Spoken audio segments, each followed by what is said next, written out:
Hey guys, it's Ruben Jay here, and this is a brand new podcast here on multimediamount.com. We're calling it the Ruben Jay Toscano Show, but we might change it to something else. Please welcome my special guest co-host, my special guest, permanent guest co-host, Mr. Toscano. Toscano, welcome to your show, man.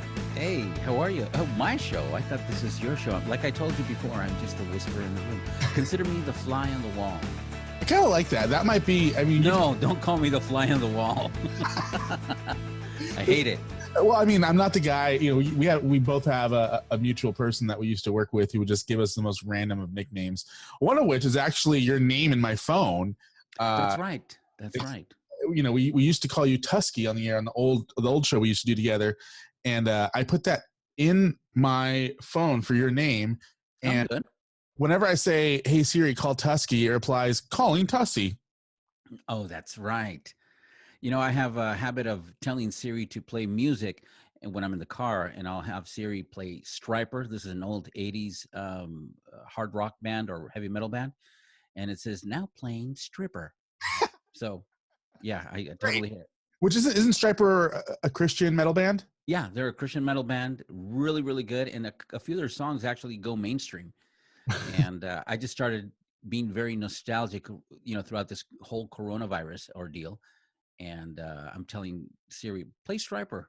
And she's like, now playing Stripper. That's hilarious. Yeah. Speaking of coronavirus, man, we are now in, I believe, going into our official second month of this lockdown deal with coronavirus, man. How are you holding up? Well, nationally or internationally or worldwide, probably, but I don't know if you knew, but I got hurt. I got injured, lower back injury, believe it or not. It's kind of like a re-injury, and I've been locked up in my house for now 3.5 months. Oh man! Actually, yeah, since February the 4th, I've been locked up. Wow! Spent 2 days in the hospital. Was my first ambulance ride. And my first ambulance bill, by the way. Oh, dude. It's $1,000, my friend. $10,000? No, $1,000. Oh. Then $5,000 per day, by the way. $5,000 per day for my hotel stay at the hospital. Oh, yeah. And that five star, did you go to Kaiser or where did you go? Oh, I don't want to mention their name because Orange Coast probably wouldn't like it. But the point is that they also ran an MRI on me. They took an MRI, and I'm waiting for that bill. But MRIs are around because I have no insurance. I'm one of those awesome people that paid for no insurance. It's going to be around 16 grand. Dude. So other than that, coronavirus has got nothing on me, man. Yeah. So I'm going to say, in regards to, that coronavirus is pretty much nothing to you. Yeah. Well, like I said, I haven't been out in months. So yeah. I still owe you a Tommy's Burger, so I have to figure out how to get that delivered to your house. That's right. Yeah, because up till now, you're only showing me pictures of Tommy's Burgers.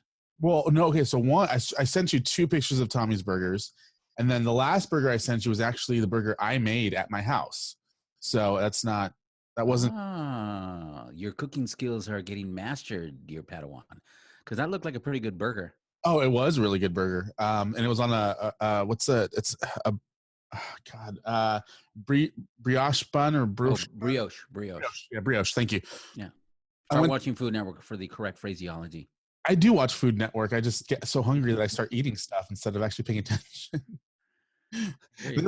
There was one summer here, real quick, before we jump into the actual today's show. It's 7 minutes in, but one summer where all I watched at like 2:00 in the morning were cooking shows when I was starving. Like I was hungry. I was like hungry as I was watching this. And then as the show went on, I got progressively more and more hungry. And I'm like, nothing is going to satisfy what I'm craving right now. And it's like, when they're showing me like these, lobster tails 4 different ways and like 17 different ways to cook a steak and all this great food on these different Food Network shows. So, and the amazing thing is that I think we all do this because I find myself countless evenings that I actually ate not too long before I'm watching YouTube, and I'll put on YouTube, all these different food channels. And now I start getting hungry again. And then by the time I look at the clock, it'll be past 1:30 or 2 in the morning. Now I'm really hungry. And I'm watching these tasty dishes, and I look in my fridge, there's nothing but a can of Spam. So Why do you It put your doesn't spam work. in the fridge? Well, no, I just made that up. Gotcha. All right. Well, hey, this is the Ruben Jay and Toscano Show. The goal of the show, briefly, is to hopefully take you away a little bit from the negative news and the negative things of coronavirus, and talk about some of the positive things that are happening here, and then stuff to just completely get your mind off of the reality of the situation. But briefly, Toscano, tell us who you are, what you do, and why you and I are doing a podcast together, and how we ended up doing a podcast together. Well, for those that don't know, Mr. Ruben Jay and I have known each other for about 10 years now. We both went to a certain Academy of Radio. And television broadcasting, don't forget. Oh, that's right. The Academy of Radio and Television Broadcasting, here for all of LA and Orange County. And after graduating there, we continued to do podcasts. We did some AM station work. Didn't we do like an FM station? It was a real small one, but hey, it counted. Yeah. I think I helped produce your FM station Yes. a little bit, but didn't really do anything on air for you guys. But yeah, I believe there was a time there where we were doing some FM stuff, and we, obviously did a lot of internet radio and all that fun jazz. Yeah, and then after that, I dedicated myself to doing voiceover. So my day job, I do voiceovers for a living. So commercials, video games, animation, whatever it is, voiceovers, and different accents and funny noises, kind of stuff that I do in my sleep and in the shower. Oh gosh, I don't want to know anything about that. Can you give us one of your most iconic, in your eyes, one of your most iconic characters that you've done on some of our Disney? Oh, I know who you're thinking of. You're thinking of Elmo. Yeah, you're thinking of that one. Mario and I, Toscano and I. You just gave away my real name. I quit. Ladies and gentlemen, thank you. This has been the shortest podcast ever for me. Bye-bye. I quit. Toscano and I. Yeah, I'm glad you don't work for the CIA. Right? Or do I? Toscano and I have been friends for such a long time. I've actually used his services for voiceovers. He actually. Oh, I'm so glad you cleared that up. Oh yeah, no, we're not talking about your escort service on the side. No, So I have another podcast with my good friend Moxie. It's called "You're My Best Friend." You go to thebestfriendshow.com for more details on that. But he actually does part of the intro for us, so I appreciate that. And in case you're wondering who I am, I'm a nobody. Just happen to have a really expensive microphone and a really expensive webcam, and a really good friend who likes to hear me talk occasionally. So let's go with that. Sweet. Well, let's do this. We're gonna go to we're gonna do a quick 5-second pause for some commercials and such. When we come back, we're gonna talk about some encouraging news in the coronavirus world. Nice. Those are some short commercials, by the way.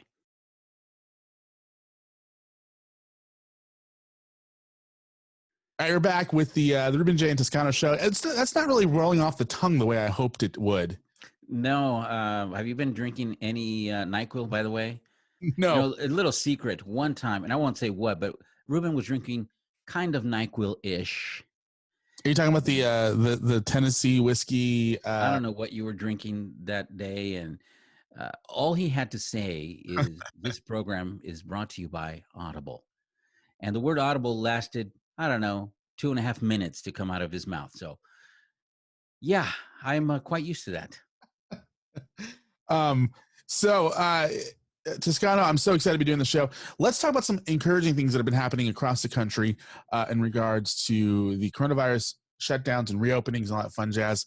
I know a lot of people across California and the country who are just getting anxious, waiting to see what's going to happen. A lot of people have not received their unemployment yet, haven't received their what they call stimulus money, but really it's relief money. Right. Small business owners haven't been approved, or the money got dried up before they were even able to get a result from their, Small Business Administration PPP loan. So now it looks like businesses across the country are just defying orders, which there's nothing more American, in my opinion, than businesses defying orders. Yeah, and you're going to get to the good news, I'm assuming, soon. Well, no, the good news is that Orange County, the Orange County Board of Supervisors voted 5-0 yesterday to begin the reopening process of Orange County. Yeah, and I'm really glad because Orange County has gotten we've as a county we've been doing really good Relatively well. compared to relatively good compared to obviously compared to LA and Riverside County and things like that. So it'll be nice, but here's the thing: it's going to be a little iffy with people taking care of themselves. Now that we are in lockdown still, we haven't reopened everything. I got to go to Costco as a passenger the other day because I'm not really driving yet. And I couldn't believe how many people, just because they have a mask on, think that, oh, we're okay. And they just shove up against you. And it's like a day at Disneyland. So I don't know how that's going to work on the comeback. I mean, I'm, I'm not scared, but I am worried that there may be another rise in, in people getting sick. So I really don't know how that's going to affect all of us. Yeah, well, my hope is, what I've been telling people is that people, before the lockdowns became an official thing, there were numbers showing that people were doing more takeout, weren't coming into restaurants as often. People were taking. The funny thing is like for years and years and years, all I would hear is wash your hands, wash your hands, wash your hands, wash your hands, wash your hands. Like that's the best way to prevent. And all of a sudden, it feels like all of a sudden the coronavirus became a thing, and everyone's like, "Oh my god, I should wash my hands." Yeah. Yeah. Can you believe that? I had no idea that washing my hands with actual soap would work. And relatively warm water is by the way, we completely condone washing your hand with warm water and soap and taking 20 seconds to rub your hands really well together. um, so I feel like we could have done the social distancing thing without completely shutting down. But I feel like now that people have been shut down for so long, that once you do kind of just say, all right, go ahead, like go do your thing, that people are going to go hog wild, and it's not going to be good. Right. Right. I mean, if you look at and I'm no expert, I can just repeat what I see, whether it be true or false, who knows at the end of the day. But according to some of the numbers out there, according to what John Hopkins University, over over 1 million infections, almost 60,000 dead. Can you imagine if we'd never done this social distancing?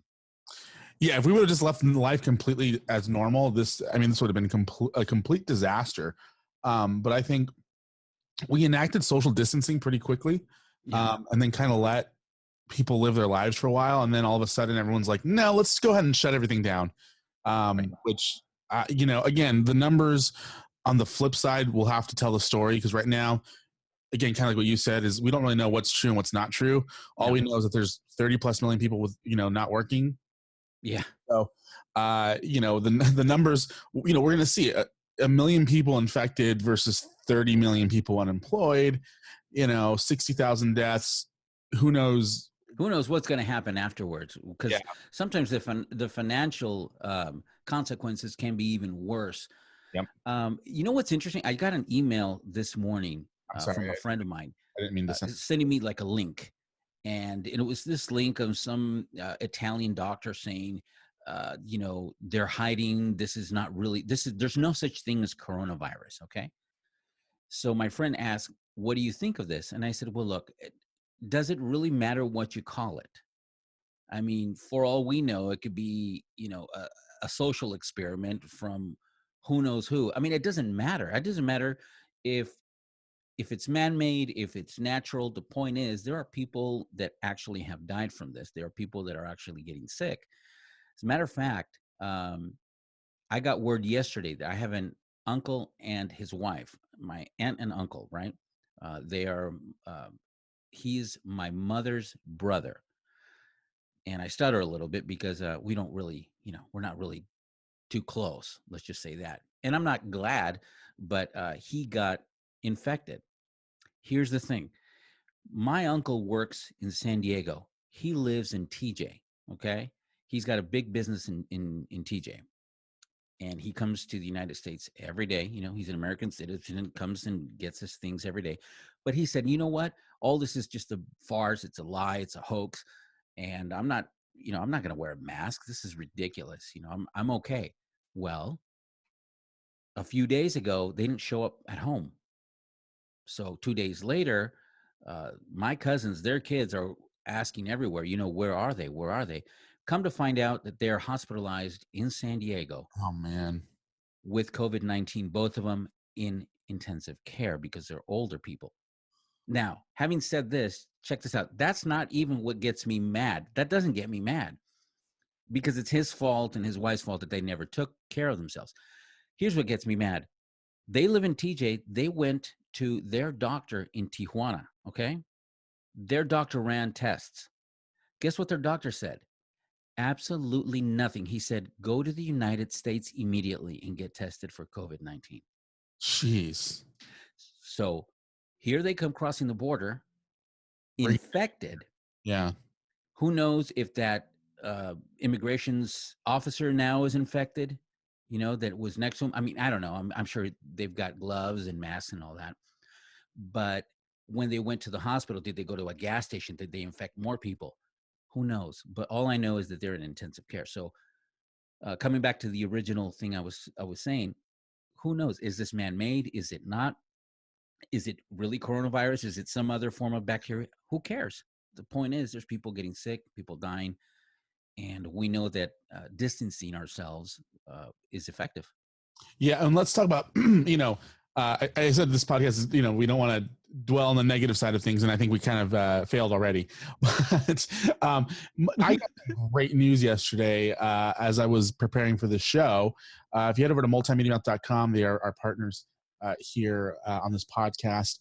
There's a story up talking about Starbucks and their plans to begin to reopen their stores. So if you didn't know, Starbucks, in result of everything shutting down, they decided to close all their stores without a drive-through, right, and close down many of their cafes across the country and around the world.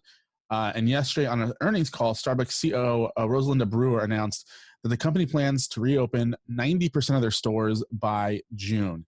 And for me, that's really reassuring news because Starbucks is a really left-leaning company for the most part, and they generally fall in line with Democratic leaders and what the plans are on that end. And them coming together and saying, hey, you know what? We plan on opening up our stores within the next 5 weeks and being, by the end of summer, being completely back to normal, how we were operating our business before with some slight modifications. For me, that's huge. That's a huge thing. And you know how I am. I love my Starbucks. I love going and getting my cold brew coffee. And Ruben, for those of you who don't know, Ruben has those real for the elite black cards, black credit cards. Well, he's got one of those for Starbucks. Okay. He's gotten so many gold cards from Starbucks. Not even funny. Are you like a lifetime member now of Starbucks? You know what? I think so basically the way that the gold card program works is you have to spend a certain amount of money every year to maintain that gold membership. I think I spend so much money every year that my expiration isn't until like 2030. Yeah. No. It's ridiculous. Yeah. You are, if they were an airline, you'd have frequent flyer miles for life. Well, the one that I go to right here down the street from my house that I consider my office, they know me by name. I walk in and they start making my drink as I'm in line. And so they already know what you're going to order?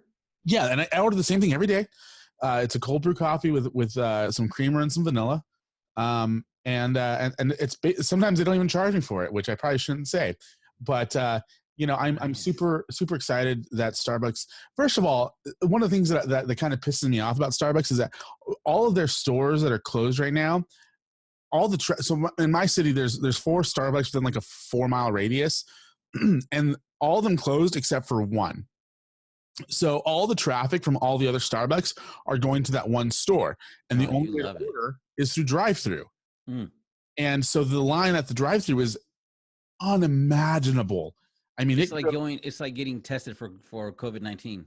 Actually, I think you have a better chance of being tested for COVID-19, getting the results back, and doing a 14-day quarantine faster than getting your drink at Starbucks right now. I think it's quicker if you drive from where you are, drive 30 minutes to where I am, and go to the Starbucks. I have a Starbucks about a mile down the road that has a drive-through, always empty. We go in, just order your Starbucks, and no problem. Is it still open? Yeah. Wow, that's actually maybe it probably would be faster. So, but they, they have an app. They have enough employees that they could easily add a curbside delivery option in their app, and they haven't done that yet. They haven't even tested it yet. They did announce plans to do that later on in the summer. So that for me is encouraging news that Starbucks has begun the process of getting back to normal-ish. So hopefully sooner rather than later, I'll be able to enjoy a cold brew coffee while also working on my work. Hey, I've got, in light of that awesome news, because it is good news when places start to reopen, I do have a bit of, can I mention this? It's just sad news in the entertainment Oh, industry. yeah. Entertainment industry. That's an important thing to talk about. Yeah. So if any of you remember and know Irrfan Khan, he is a Bollywood star. He was known internationally for his roles in Life of Pi and Slumdog Millionaire. And also, I believe it's Jurassic Park 3. He is the owner or the big CEO of Jurassic Park, or maybe 4, one of those Jurassic Parks. And he's the one who dies in the helicopter crash. Well, he died on Wednesday, which was today, in India. He was only 53 years old. Can you believe it? 53 years old. He had like a rare form of, it's called neuroendocrine tumor. So it's a weird form of cancer. So, Hollywood lost another great. It's sad, man. I mean, this 2020 has been a really rough year just in general. Personally for me, I mean, it's just been one of those roller coaster of rides. But it started off, we lost Kobe Bryant, which was just tragic. I mean, absolute tragic situation. I mean, there's, yeah, I mean, his death was like the launch of the end of 2020. I mean, and it literally felt that way. Yeah, I mean, it was one of those things where it's like, you know how like when you're getting ready to go on a road trip and everything feels great and you're just super excited to like get to the campsite or wherever you're going, and you get on the freeway and then you blow a tire right like within 5 minutes of driving. Yeah, and that's like, or your engine dies. Or that's happened to me. Party's over. Yeah, and you're just like, suck it. Yeah. That's kind of how that death was, except on a much worse level. And it was one of those things where I remember sitting there and being like, this can't be real. Like this can't be real. And then stuff happened in my personal life and just like, all right, cool. This is just like the end of the world. And then coronavirus. And then literally people started thinking it is the end of the world. Yeah. I mean, I'm at the point where I'm like, you know what? If we get back to normal in September, can we just start 2020 in September and then just like have like a 4-month year? Like, no, we should be able to restart 2020. I mean, literally. We should. I think we should petition for that. Just completely restart 2020. Look, if we can stop the world from doing business, we can restart a year. You know what? I think I'm going to call my I don't know if I should say my good friend, but he's a homie of mine.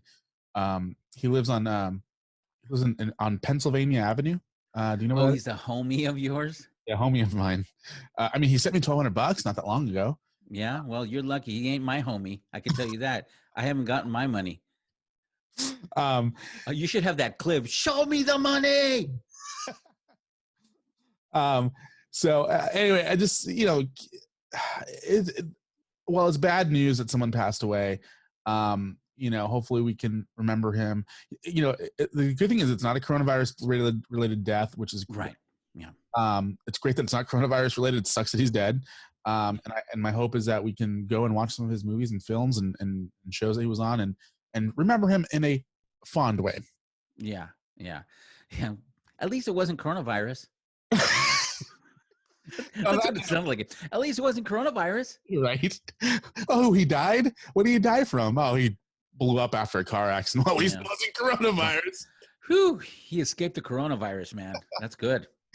All right, well, we're gonna take another quick break here. When we come back, Mario has some stuff that he wants to talk about when it comes to the religion. Oh, yes.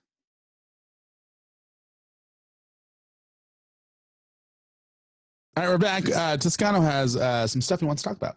I'm glad you can now say Toscano instead of my first name.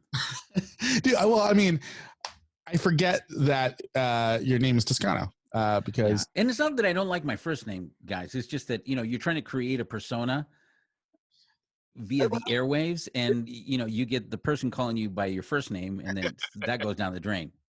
well, at least it wasn't like 50 years, or 20 years of us doing a show, and all of a sudden I was like, hey, so Mario, and you're just dude. Yeah, I know. Who the heck is Mario? At least it's the first day, People getting disappointed. Oh my God, I can't believe his name is Mario. I thought his name was like Tuscany Toscano or something. Yeah. I thought he was cool. So I wanted to talk a little bit about religion and people, getting closer to God throughout all this madness of the coronavirus. So you start hearing all kinds of people. YouTube has exploded. I mean, exploded. I think they have doubled. YouTube or YouTube?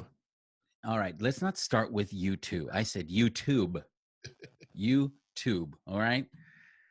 Later, we'll get into why I just mentioned you too, or why Mr. Ruben Jay here said it. But no, since the start of the coronavirus, YouTube.com, right, have, I don't know, they quadrupled their viewership and the people uploading. They used to upload like over 1 million videos. I mean, I'm sorry, 500,000 videos like a second. So can you imagine what they're doing now? But so YouTube is filled with people saying, that they believe that this is the end of the world, and a lot of people are trying to get people closer to God, which is a good thing, right? Because it's always a good thing when you get closer to God.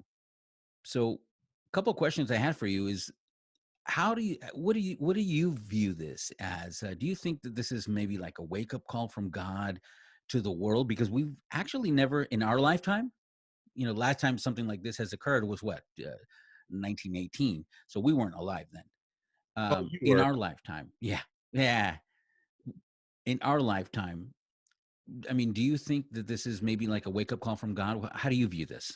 It's funny because, no matter how you perceive things politically or spiritually, America and the world in general has become really, in a lot of ways, immoral. Where it just seems like it's become the world of do whatever you want, do whatever makes you feel happy.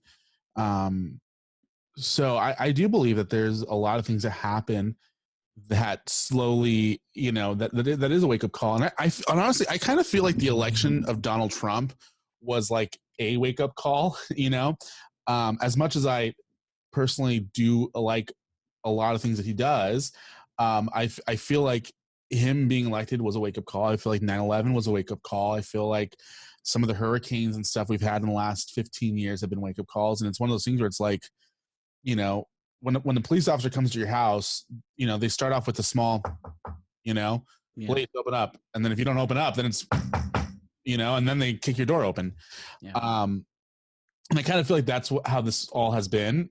And I do feel like this has been somewhat of a wake up call from, I believe in God. I believe in the biblical definition of God and Christ as our savior. So yeah, I would definitely, I don't believe that it's the world trying to, like there was there are some conspiracy theorists that are not conspiracy theorists, but like environmentalists that are saying, oh, this is the environment's way of getting revenge on the human people. I don't think it's no, I hear you. So I'm along the same lines of belief as you are as well. I do believe it's a wake up call from God because, usually when there's, it was the SARS thing, it was the H1N1, it's localized. It didn't stop the world. This event, now it's not because of the gravity of the event, but, the coronavirus, but just the event and the fact that the entire world is in the same boat and the entire world came to an agreement to lock down and the entire world seems to be affected and has come. I mean, this thing has brought people to their knees. You see people all over the world in towns praying like on their knees. I mean, I have never seen this in my lifetime. So I bring this up because isn't it interesting that as the days pass by, how everything, you can become immune to everything, when you first started seeing scary movies, you were all scared, but then as you see them more often, then you become kind of immune to that fright. You want something more. I And the never same. actually. No, I actually got really freaked out. And never. I don't watch scary movies. Okay, well, how about in movies with violence and things like that? Yeah. You get used to it. You hear the news, right? You hear the news, and today, people get shot, or before the coronavirus anyway, people have been getting shot, and you become immune to that. Well, So I, side note, do you love how the coronavirus has completely wiped out all the other world's problems, though? yeah, Like the worst thing that we have to deal with is coronavirus. Like we're not dealing with mass shootings anymore. We're not dealing with, that many rapes or murders and stuff. Like it's just straight up like just coronavirus. yeah. And here's another little side note. In El Salvador, I was watching the Spanish news, and in El Salvador, the largest gang on earth, which is they're called MS-13. They're all over the world. All right, so MS-13 started in El Salvador. They are locked down, and they have brought their own type of vigilante justice. So if anybody's walking the streets in El Salvador past their curfew, they'll beat them with rods and upload the videos to YouTube. Yikes. So anyway, little side note there. So, but it's interesting to me that now as the days are going by and people start seeing the light at the end of the tunnel, that we can go back and reopening, how it's no longer as strong, this talk of, oh, it's a wake-up call from God. And it's kind of like we're getting into that lull again. And every time there's like a big disaster, it happened with 9/11. People, they freaked out. They started going into churches and started getting closer to God. And now the same thing. After a few days, it's all forgotten. So that kind of scares me, because if this is a wake-up call from God and we go back to what we used to do and believe and do and think and act like, I'm a little worried what could happen if we don't listen to that voice, Yeah, I mean, there's also the flip side of this being some sort of national conspiracy or multinational conspiracy. Again, I'm not somebody who's into conspiracy theories, and I honestly can't stand most conspiracy theories because. Wait a second, what's that book in the back that says Area 51? Oh, anyway, go ahead, continue. Oh yeah, no, that's the why Area 51 is not a thing. No, I'm just kidding.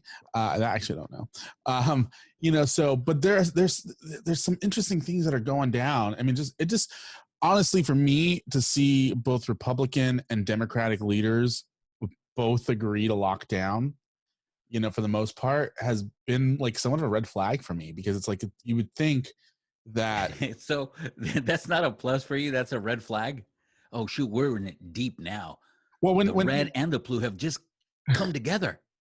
Well, I mean, when Gavin Newsom and Greg Abbott, political opposites, both agree that they should lock down to some degree, even though the degrees vary, it's kind of one of those things where it's like, okay, this is either some serious things going on, like this coronavirus is going to kill everybody, or we better just fall in line because whoever's running things upstairs is going to murder everybody who doesn't. Yeah, no, and I've actually thought about that. It's interesting. You know what really scared me? I heard Bill Gates saying that he was going to develop a microscopic digital tattoo that's going to be going into the vaccines, to see, that way they can just scan you and see who's had the coronavirus or who's had the vaccine or not. But it can also track you. That's a little side note that he forgot to mention. Yeah, well, it's one of those things where, like, if you look at the Bible and the text and the mark of the beast and stuff, and the Antichrist and all that stuff, everyone's always assumed that the Antichrist is going to be a political leader. Yeah, but no one's ever thought, oh, maybe it's a billionaire. Yeah, that's right. Somebody who comes up with these answers because he's got all this power. Yeah, because it's always been somebody who's my understanding of it, I haven't read the text in a while, is somebody who does come with the answers and comes with, there's kind of smooth talking, and they get people to kind of believe in what he's saying. And it's like, who better to be the Antichrist? I'm not saying that he is. I'm not saying that that's even a thing. I'm just kind of throwing out the conspiracy theory as a what if. But he does have access to most of our computers. Right. We're being realistic. He's got the money and the pull personally himself to pull something like this off. Yeah. He's coming with answers that some people want to hear. Exactly. I don't know. Red flag. Just throwing it out there. Just a red flag. You know. Yeah. So for those interested, read the book of Revelation. You'll find some stuff out that might scare you into believing. Yeah. No, actually, you should read the Book of Revelations. Just even if you're not a believer, just read it because it's actually a really good book. I mean, the stories in there are incredible. Yeah. All right, man. Well, do you have anything else that you wanna chat about? I know you said you had a couple things. You know what? I just wanted to talk about that and also just encourage people that they have to be careful. Once we start reopening, just look, it's not carte blanche to be able to go back to what we were before. I don't know if we're ever going to be able to go back to what we were before, but at least you and I are going to have some of that freedom back. So just be careful, because whatever this is, whether it be coronavirus or whether it be some weird bacteria or just the fact that people are getting sick and dying, just be careful for you and for your family. And don't go out there back to bars and think that just everything is going to be all right, because you may be surprised. That's my 2 cents. No, I agree 100%. And my encouragement to you guys is wash your hands religiously. I know a lot of people who are like starting to be like, washing your hands actually isn't all that good for you. You should get some of the germs that you touch in your body because it helps your immune system. Yeah. Which is true to a certain degree. And don't go shooting up chlorine. All right. Yeah, please don't. Please, there's if you want real good medical advice, tune into the show. Don't go shooting up pine sol or chlorine. Please don't. Because whatever the president tells you will tell you the opposite for the most part, as far as like what you should be injecting into your body. Seriously, wash your hands, social distance, wear gloves. First of all, wear gloves if you know that you should be changing your gloves in between stores. If you don't know that, don't wear gloves and just carry hand sanitizer with you and sanitize often. Because I've seen people who they have gloves on, they're touching all this stuff. They have a mask on. The mask kind of falls, below their face, and they go with their gloves and they just pull it up over their face like that. Like I'm like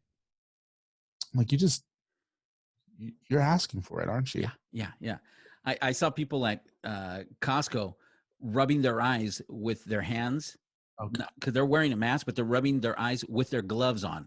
Oh my God. They just touched all this stuff. So yeah, it's hard, man. It's hard. I understand that. It's hard to remember those things. As I'm saying that, I'm rubbing the side of my face, but I'm at home. I've been home for days and days.